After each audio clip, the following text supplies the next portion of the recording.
20वीं सदी के सिद्ध महापुरुष श्री मौनी जी महाराज की जय हो जय। कहकर जैसे पहुंचे मंत्रा मंदिर कहकर कहा कि भरत आ गए संभालिया और हमारे बीच में हमारे ये राजकुमार दास जी और त्यागी जी, बड़ी अच्छी बात है। रामकुमार दास जी और त्यागी जी ये एक बड़ी सेवा कर रहे हैं। जो वृद्ध लोग होते हैं और जिनकी कोई सेवा नहीं करने वाला होता है, मुझे कर ले गए, किसी की हड्डी टूट गई, कहीं किसी का कुछ हो गया और कोई देख रेख नहीं करने वाला, ये अपने आश्रम में रख करके उसका इलाज करते हैं। ऐसे संत मुझे बड़ा अच्छा लगा। सेवा के कार्य कर रहे आप और सदैव करते रहे। तात बात में सकल सवारी भई मंत्रा सारे विचार। कैकेयी ने कहा भरत, जैसे आरती उतारी श्रृंगार रखा श्रृंगार विहीन, सब बात बना ली मैंने, पर एक बात बोली तो भरत जी को लगा कि ऐसा क्या हो गया जो सब कुछ अच्छा हो गया, एक बात बिगड़ गई और मंत्रा ने मेरी मदद की, सहयोग किया। कछुकाज विज बीच बिगारम भूपद सुमद पुर पग। एक अनर्थ हो गया। क्या हुआ कि भरत तुम्हारे पिता चल बसे और बहुत दुखी हुए। आदम से पूरी कथा सुनाई। सुनते सुनते महाराज भरत सुनो पितु मरण सुनत राम बन गो। पिताजी का मरण सुना, बहुत दुखी हो गए, रोने लगे। हाँ माँ, अब मेरा कौन है, मुझे कौन संभालेगा। और सुनते सुनते जब सुना कि राम को वनवास हो गया, पिताजी के मरण का दुख भरत जी भूल गए, गौड़ हो गए। हम वनवास, राम वनवास का कारण कौन है? मेरे राम को वनवास किसने दिया? इस संसार में किस व्यक्ति की हिम्मत है मेरे प्रभु को वनवास जिसने दिया? कैकेयी ने कहा कोई और नहीं, वो मैं हूं। अब मुझे जो भी सजा देनी हुई तो दे दो। और तब तो महाराज आप सब जानते हैं भरत जी ने क्या क्या नहीं।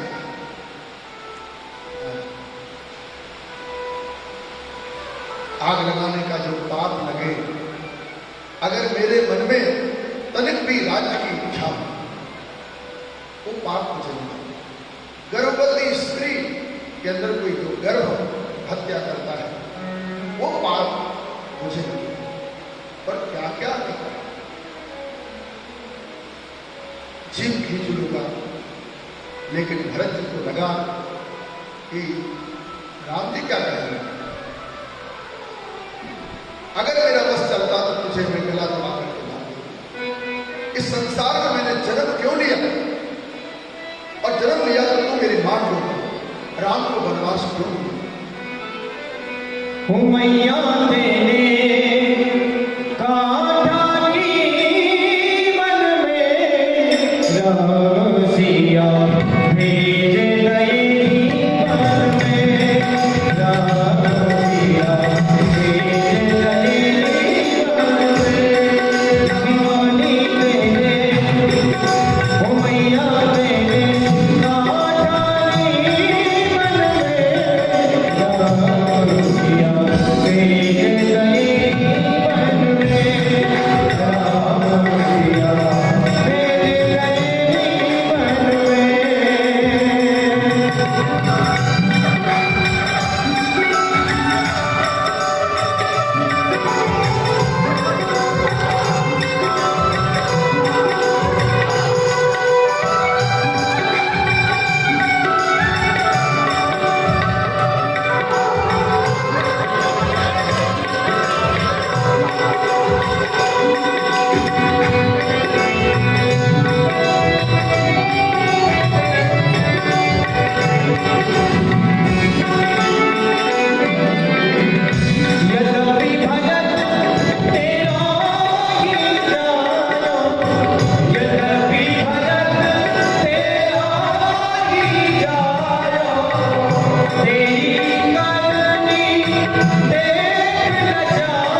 पास गए,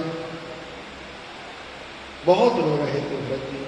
गुरु वशिष्ठ जी ने समझाया, सुना हो भरत भावी प्रबल बिलख कहो मुनिना, हानि लाभ जीवन मरण जस अब जस विधिहा। ये 6 चीजें विधाता के हाथ में है भरत, किसी व्यक्ति के हाथ में नहीं है। हानि लाभ जीवन मरण जस और अपजस, ये विधि के हाथ में है। इसलिए जन्म हुआ है तो मृत्यु भी निश्चित है, जन्म मृत्यु ध्रुवस्य चाहे। इसलिए सोचे विप्र जो वेद विहीना, तजन धर्म विषय ले। सोचे निरपति जो नीत न जाना, जय न प्रजा प्रिय प्राण सा। हे भरत, महाराज दशरथ जी की मृत्यु सोच करने योग्य नहीं, चिंतनीय है, वंदनीय है। प्रजा के पालक थे, नीति और धर्म का पालन करते थे। इसलिए कोई व्यक्ति न जाने कितना कर्ज कर दे और वो कहीं चला जाए, चल बसे, तो ऐसे व्यक्ति की मृत्यु बोले सोच करने योग्य है, शोक करना चाहिए। लेकिन ऐसे महान राजा जिसने जीवन भर गौ ब्राह्मण साधु संतों की रक्षा की हो, पूजा की हो, धर्म शास्त्रों को श्रवण किया हो, धर्म का पालन किया हो, प्रजा का पालन किया हो, पुत्रवत प्रजा का पालन किया हो, इसलिए महाराज दशरथ जी महान थे। इसलिए अब जो कार्य करना है भरत जी वो आप करिए। हे महाराज मुझे क्या करना है? तब बोले महाराज, राम जन्मी के पास एक बार मैं मिला और कौशल्या के पास जाते हैं, मिलते हैं, माँ को अनेक प्रकार से सौगंध खाके कहते हैं कि गुरु अरुंधति माँ की मृत्यु का जो पाप लगे वो मुझे लगे, अगर मेरी सम्मति राम को वन में भेजने की। अनेक प्रकार से कौशल्या ने कहा, नहीं बेटा, मुझे पता है तेरे जैसा पुत्र मिलना दुर्लभ है। भरत जी महाराज को गुरु वशिष्ठ जी ने कहा कि अपने पिता की जो कर्मकांड की क्रिया है वो सब करो। दाह संस्कार सरयू के किनारे महाराज दशरथ जी का जो है शरीर पहुंचा है, और एक विधि को एक बार नहीं कहते, हजारों हजारों बार किया है भरत जी ने। ब्रह्मा जी भी उसका वर्णन नहीं कर सकते कहीं। और इसके बाद सभा लगी है, सभा बैठी, राज्य और सत्ता, अयोध्या का राज्य सम्राट किसको बनाया जाना चाहिए? मंत्रीगण बैठे, माताएं बैठी। सानी शरल रस मातु बानी, सुनु भरत व्याकुल भय, लोचन सरोर हो स्रवत सींचत विरह अंकुरे।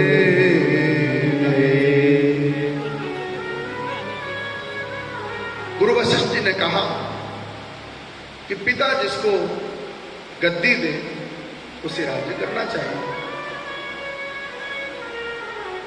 बोले राज्य किसका है? भरत जी ने पूछा। बोले दशरथ जी के पिताजी ने उनको दिया। और दशरथ जी के पिताजी को किसने दिया? बोले उनके पिताजी ने।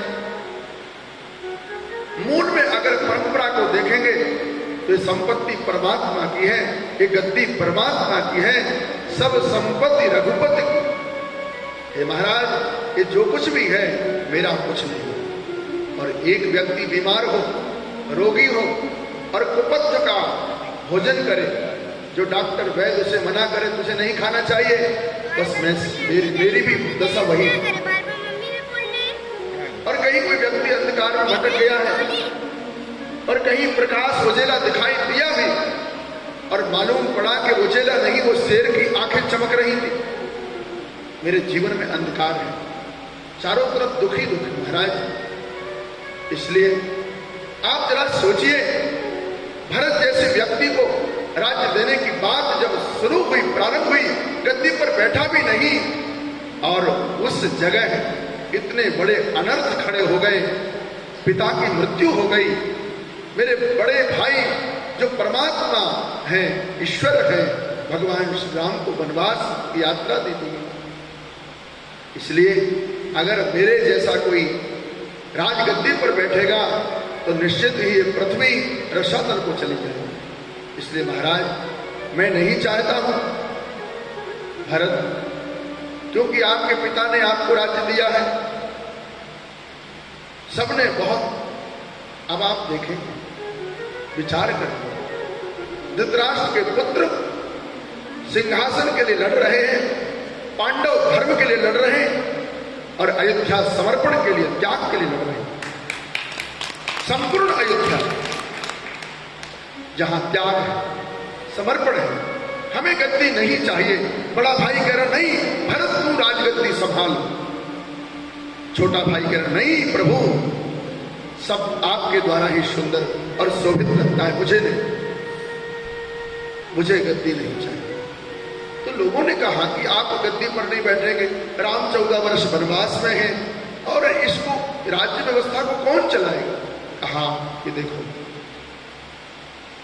मेरे पास एक उपाय है, हम सब अयोध्या के लोग राम दर्शन करने के लिए चित्रकूट चले, सब पहले थोड़े जाएंगे चित्रकूट, कई लोग पहले चित्रकूट जा रहे हैं, अयोध्या के बाद चित्रकूट, कथा हो गई तब वहीं रहेंगे, दर्शन करेंगे।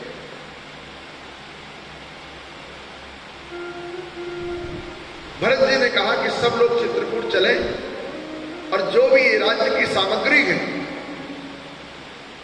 सप्त समुद्रों का जल, संपूर्ण तीर्थों का जल, नदियों का जल, जो भी राज्याभिषेक की सामग्री है, हम सब लोग जितने भी लोग हैं, कुछ गिने चुने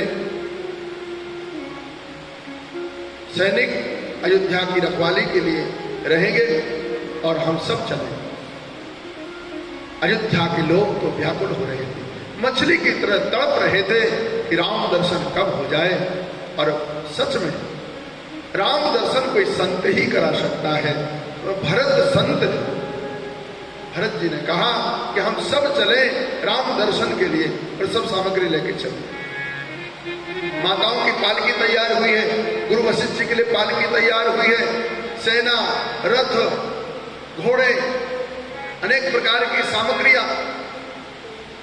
और भरत जी महाराज और शत्रुघ्न दोनों रथ पर बैठे हैं, लेकिन भरत जी ने विचार किया मेरे प्रभु नंगे पैर चल करके गए हैं और मैं सेवक हूं, मैं दास हूं उनका, मैं रथ पर जाऊं ये मेरे से नहीं। और भरत जी महाराज नीचे उतर गए। माताओं ने कहा भरत बेटा, माताएं पैदल चलने लगी, तू पैदल चलता है हमें बड़ा दुख होता है। गुरु वशिष्ठ ने कहा देखो संत की साधना में बाधक मत बनो संसारी, भरत को जैसा करना है वैसा करना है। माताओं कहा कि आप रथ पर आरूढ़ हो जाइए और धीरे धीरे धीरे महाराज यात्रा चली। श्रृंगेरपुर के निषाद रात को मालूम पड़ा, लोगों ने कहा कि भरत आ रहे। क्यों आ रहे भरत? सेना के सहित आ रहे, इसीलिए आ रहे, जरूर कहीं ना कहीं राम को हानि पहुंचा रहे। और एक वृद्ध व्यक्ति ने कहा देखो जो कदम उठाओगे उससे पहले परीक्षा ले लो कि भरत जी जा किस ले रहे, ये पता कर लेना। ठीक हो गई, एक वृद्ध पुरुष ने रोक दिया और निषाद राज ने क्या किया कि अनेक प्रकार के भेंट, भक्ष अभक्ष, फल, कंद, मूल, फल, अनेक प्रकार के तब भरत जी महाराज ने कहते केवल उसमें से हाथ लगा दिया, बस कुछ भी नहीं लिया, कंदमूल पल भी नहीं खाए। निषाद राज समझ गए कि भरत जी किस लिए जा रहे, राम के प्रति इतना प्रेम, इतना समर्पण, इतना त्याग। निषाद राज जी ने कहा कि भगवान श्री राम यहाँ रात्रि विश्राम किया था, उस जगह को साष्टांग दंडवत प्रणाम करते हैं, उस जगह की रज को, मिट्टी को मस्तक पर लगाते हैं, जहां जहां से प्रभु निकले वहां प्रणाम करते हुए, दंडोती करते हुए जा रहे हैं। कहा निषाद राज, हमें राम दर्शन करना है, हमें प्रभु के पास ले चलो। और निषाद राज जी ने जैसे तैसे गंगा पार कराया है और सब लोग प्रयाग पहुंचे रहे। भरत जी चित्रकूट के लिए चल रहे हैं। राम को मनाने भैया, लखन को मनाने, भरत चले चित्रकूट हो रामा। राम को मनाने भरत चले चित्रकूट हो रामा। राम को मनाने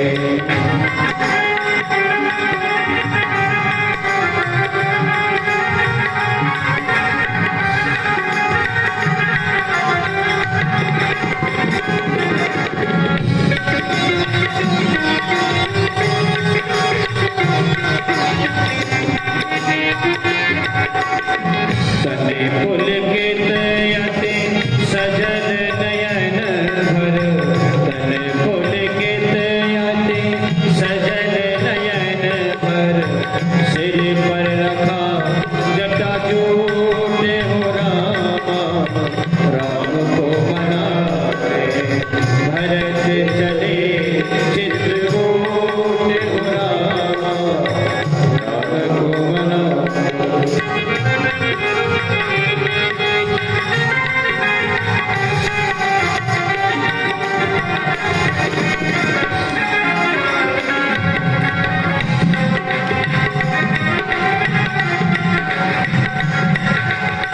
छल बिन खट छल प्रेम मगन मन। छल बिन खट छल प्रेम मगन मन। मन करनी रज दूर हो रामा। राम को मनाने भरत चले चित्रकूट हो रामा। राम को मनाने, राम को मनाने भाभी सीता को मनाने। राम को मनाने भाभी सीता को मनाने। भरत चले चित्रकूट हो रामा। राम को मनाने भरत चले चित्रकूट हो रामा। राम को मनाने भरत तीसरे पहर गण कीन प्रवेश प्रयाग। कहत राम सिय उमगे उमगे अनुराग। प्रयागराज पहुंच गए। प्रयाग में त्रिवेणी का संगम है, गंगा यमुना सरस्वती। भरत जी महाराज ने कहते संगम में स्नान नहीं किया, कारण था। क्यों संगम में क्यों स्नान नहीं किया? संत कहते हैं कि भाई गंगा में स्नान किया क्योंकि सरस्वती है उसमें, और सरस्वती ने मेरी मां की बुद्धि को बिगाड़ दिया, इसलिए मुझे सरस्वती से कुछ नहीं चाहिए। और यमुना तो सूर्य पुत्री है, इसलिए हमारी बेटी हुई, और बेटी से तो हमें क्या लेना है।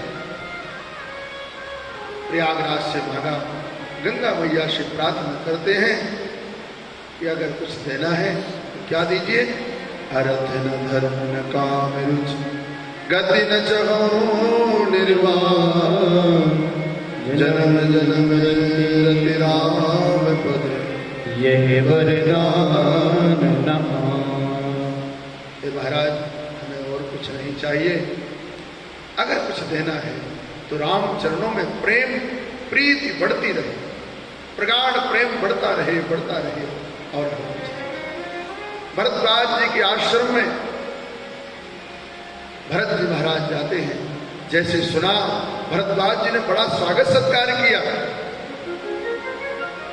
क्योंकि भरद्वाज जी ऋषि के आश्रम में तो अनेक प्रकार की रिद्धि सिद्धि है। भोजन करने वाले को भोजन, फलाहार करने वाले को फलाहार, जूस पीने वाले को जूस, क्या नहीं है महाराज।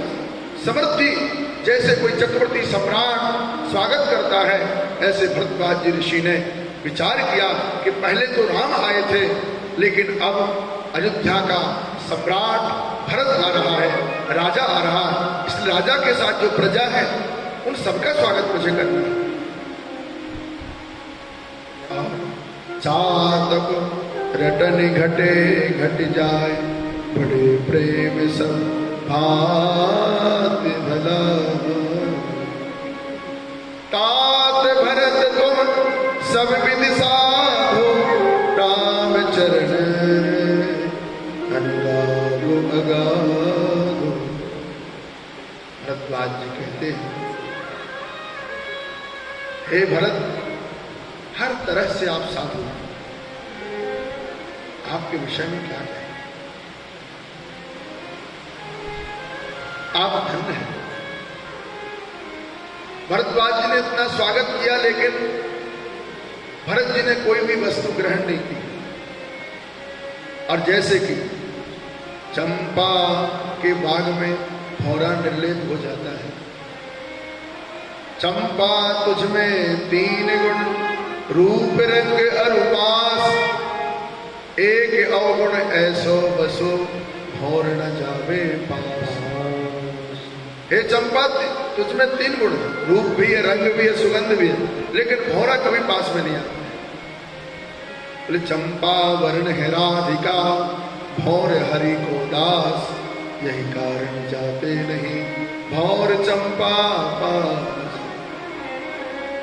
चंपा के बाग में जैसे भौरा निर्लेप हो जाता है, नहीं जाता है, ऐसे ही विषय भोग विलास की अनेक प्रकार की सामग्रियों को भरत जी ने देखा भी, प्रणाम कर लिया दूषवश।